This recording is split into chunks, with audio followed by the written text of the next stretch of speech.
तो हाँ भाई, कैसे हो आप सब। तो यार ये है मोटोरोला का G14 एंड इस वाले फोन को इंडिया में 10,000 के प्राइस पॉइंट में लॉन्च किया गया है। अब देखो यूट्यूब पे आपने काफी सारी वीडियोस देखी होगी जहां पे ये कहा जा रहा है कि ये फोन 10,000 के प्राइस पॉइंट में बेस्ट फोन है। देखो इस बात से मैं भी एग्री करता हूँ कि हाँ अच्छा है 10,000 के प्राइस पॉइंट में, लेकिन मार्केट में कॉम्पिटिटर ब्रांड नहीं होती तब ना भाई, कॉम्पिटिशन चलता रहता है आपस में सभी ब्रांड का। और मोटोरोला के खुद के पुराने फोन देखो ना तो इससे बेहतर ही निकलेंगे। तो अगर आप इस वाले फोन को लेने की सोच रहे हो तो मैं भी चाहूंगा और आप भी चाहोगे कि आप एक बेहतर फोन लो, ऐसा फोन ना लो कि भाई वो आपको बाद में प्रॉब्लम करे। अब क्या है नहीं है, इससे अच्छा आपको कौन सा फोन लेना है, सारी बातें इस वीडियो में हम आपको बताने वाले हैं। तो उससे पहले आपसे एक छोटी सी रिक्वेस्ट है, वीडियो को लाइक कर दो। 500 लाइक का टारगेट सेट करते हैं। लाइक तो कर देते हो आप लोग लेकिन सब्सक्राइब नहीं करते हो, वो भी कर देना भाई। तो चलो सबसे पहले बात करते हैं कि आपको इसमें क्या कुछ अच्छा मिलता है, उसके बाद बात करेंगे कि आपको क्या कुछ अच्छा नहीं मिलता है। अब यहाँ पे डिजाइन वगैरह आप देखो ना तो डिजाइन वगैरह यहाँ पे काफी सिंपल सा दिया गया है दोस्तों। बैक जो है वो PMMA मटेरियल के साथ आता है। ये काइंड ऑफ प्लास्टिक ही है लेकिन ग्लास फिनिशिंग के जैसा आपको देखने को मिलेगा। बट यहाँ पे फिंगरप्रिंट वगैरह बहुत ही आते हैं बैक पैनल पे दोस्तों, आपको बार बार साफ करना पड़ेगा। फोन ज्यादा बड़ा और हेवी नहीं है तो आप वन हैंड बेस वाले फोन को यूज कर सकते हो। बाकी बिल्ड क्वालिटी वगैरह भी फोन की सॉलिड है, अच्छी मटेरियल का यूज किया गया है। ये फोन साइड माउंटेड फिंगरप्रिंट के साथ आता है जो कि हर बार अच्छे से काम कर जाता है। और इसमें डुअल स्टीरियो स्पीकर भी दिया हुआ है जिसकी लाउडनेस आपको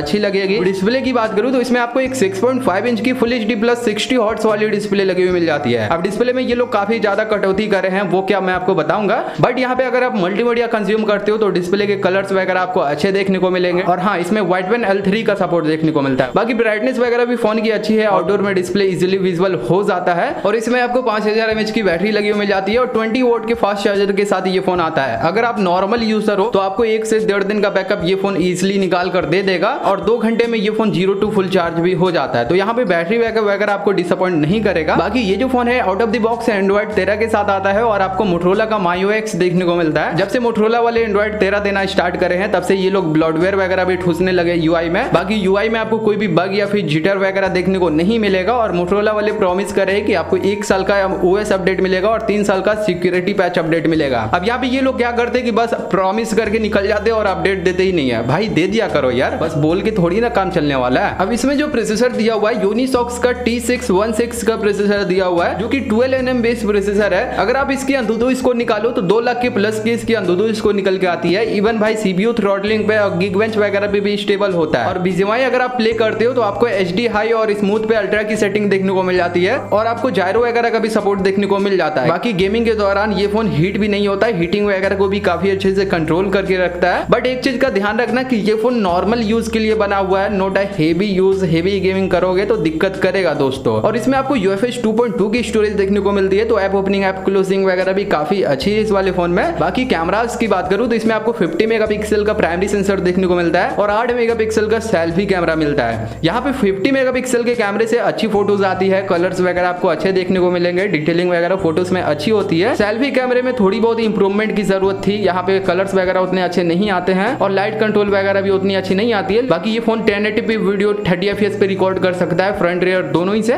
और यहाँ पे आप वीडियोस वगैरह देख सकते हो इस वाले फोन के। ओवरऑल फोटोज वगैरह है प्राइस पॉइंट के हिसाब से वो अच्छी है, यूजुअल है, आप यूज कर सकते हो। अब यहाँ पे नेटवर्क की बात करूँ तो ये फोन एक 4G डिवाइस है और यहाँ पे आपको 4G प्लस वगैरह का सपोर्ट देखने को नहीं मिलता है। कॉलिंग वगैरह के दौरान आपको कोई दिक्कत देखने को नहीं मिलेगा, अच्छे से आवाज आता है, अच्छे से आवाज जाता है। बाकी इसमें नॉइज कैंसिलेशन माइक नहीं है तो नॉइजी एरिया में थोड़ा बहुत दिक्कत करता है, अगले पर्सन को नॉइज वगैरह चला जाता है भाई। अब बात करते हैं कि आपको इस वाले फोन में क्या कुछ अच्छा नहीं मिलता है और क्या आपको इस वाले फोन को लेना चाहिए या फिर नहीं लेना चाहिए। अब सबसे पहले देखो डिस्प्ले ये लोग फुल HD प्लस दिए है, ये अच्छा किया है, लेकिन 60 हर्ट्ज का रिफ्रेश रेट दिए भाई, बिल्कुल भी मेरे को हजम नहीं हुआ। यहाँ पे स्क्रॉलिंग वगैरह में काफी स्लो फील होने वाला है इसका डिस्प्ले। वाइडबैंड L1 का सपोर्ट नहीं दिया हुआ है, L3 का सपोर्ट दिया हुआ है, मे भी हो सकता है अपडेट से ये लोग दे दे। और जिन लोगों को 4G डिवाइस अभी के टाइम पे नहीं चलेगा तो उनके लिए 4G ये फोन है तो वो भी हजम नहीं होगा, फिर तो आप 5G की तरफ जाओ। बट यहाँ पे मैंने शुरू में कहा था कि कॉम्पिटिटर ब्रांड भी है मार्केट में और मोटोरोला के जो खुद के पुराने फोन है वो आपको बेटर मिल जाएंगे इससे। अब अगर कॉम्पिटिटर ब्रांड की बात करूं तो Redmi Note 12 एक 5G भी आया है, एक 4G भी आया है। 4G की बात करें तो वो भी आपको 10,000 में मिल जाएगा एंड जो मोटोरोला आपको 4128 ऑफर कर रहा है ना वो भी आपको 10,000 में 4128 ऑफर कर रहा है। इवन वहां पे आपको फुल HD प्लस 90 हर्ट्ज वाली डिस्प्ले लगी हुई मिल जाती है, 50 मेगापिक्सल का कैमरा है दोस्तों। बाकी MediaTek का G88 का प्रोसेसर दिया हुआ है जो कि यूनिसॉक्स T616 प्रोसेसर से बेटर है। बाकी यहाँ पे आप मोटोरोला के G42 भी देख सकते हो जहां आपको एक एमुलेट डिस्प्ले लगी हुई मिल जाती है, अच्छा डिजाइन मिल जाता है, इससे बेटर प्रोसेसर मिल जाता है। तो ऑप्शन मार्केट में भर भर तक के मौजूद है भाई। अगर आप 10,000 दे रहे हो, 11-12 हजार रुपया देते हो तो इन सबसे भी बेहतर फोन आपको मिल जाएगा। तो बेहतर की तरफ जाओ भाई। बाकी आप अपनी राय बताओ दोस्तों कमेंट करके कि आपको क्या लगता है इस वाले फोन के बारे में। और अगर आपको इस वीडियो में कुछ भी अच्छा लगा हो तो वीडियो को लाइक कर दो, चैनल को सब्सक्राइब कर लो और भाई बेल नोटिफिकेशन को ऑल पे रखना। चलो मिलते हैं फिर से किसी और ऐसे वीडियो में, तब तक के लिए बाय बाय मेरे भाई।